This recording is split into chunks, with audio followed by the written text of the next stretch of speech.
शिक्षणाच्या मार्गात वय हा कधीच अडथळा ठरत नाही.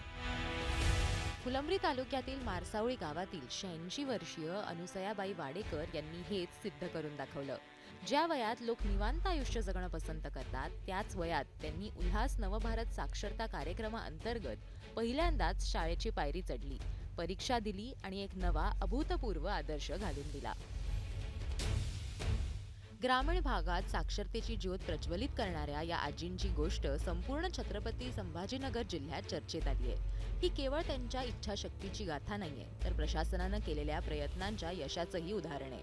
86 वर्षीय अनुसयाबाई वाडेकर केंद्र सरकारद्वारे राबवल्या जाणाऱ्या नवभारत साक्षरता कार्यक्रमातील एक विद्यार्थिनी आहेत.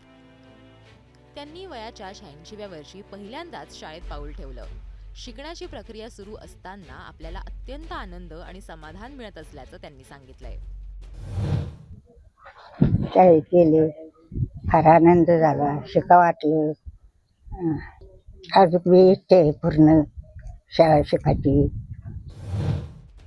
मारसावळी इथल्या जिल्हा परिषद शाळेचे मुख्य अध्यापक भास्कर गोगे यांनी अनुसया आजींची भेट कशी झाली हे सांगितलं आणि त्यांना कसं शिकवलं जातंय त्याची पद्धतही सांगितली. जब आजी का उनकी मुलाकात हुई तो आजी का मैंने उत्साह देखा कि आजी इस उम्र में भी पढ़ सकती है, लिख सकती है. आणि वो जो मुलाक्षर है थोड़ा सा क्या बोलते हैं अंक, तो आजी का परिषद अच्छा था.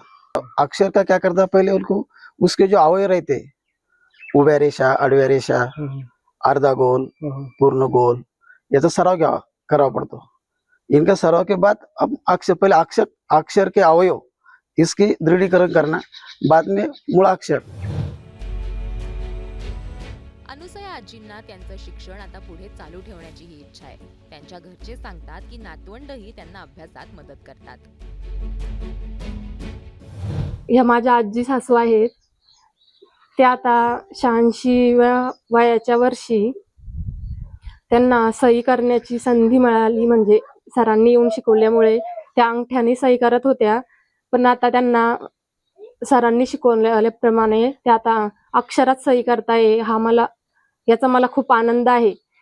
घरातील सगळेजण अक्षरात सही करायच्या, पण आता त्या पण अंगठ्याने न करता अक्षरात सही करताय. हे खूप चांगलं आहे. म्हणजे चांगलं वाटतं, मला आनंद वाटू लागला. जिल्हा परिषदेचे शिक्षणाधिकारी राकेश साळुंखे यांच्या मते या वयात परीक्षा देणं ही एक अत्यंत मोठी आणि महत्त्वपूर्ण गोष्ट होती. पुढे ते असं म्हणतात की नवभारत साक्षरता कार्यक्रमाअंतर्गत 3742 निरक्षर व्यक्तींना साक्षर करण्यात आलंय. तो नवभारत साक्षरता कार्यक्रम के तहत जो नव साक्षर बनाने के लिए जो असाक्षर लोग हैं उनकी जो एग्जाम हुई, उसमें हमारे फुलंब्री तहसील के मारसावली नाम का जो गांव है, वहाँ पे अनुसयाबाई वाडेकर नाम की 86 साल की जो महिला थी, उन्होंने वहाँ पे आकर एग्जाम दिया. और ये हमारे लिए बहुत अच्छी बात है कि इतने 86 साल के आयु में भी उन्होंने आकर स्कूल में आकर वो एग्ज़ाम दिया.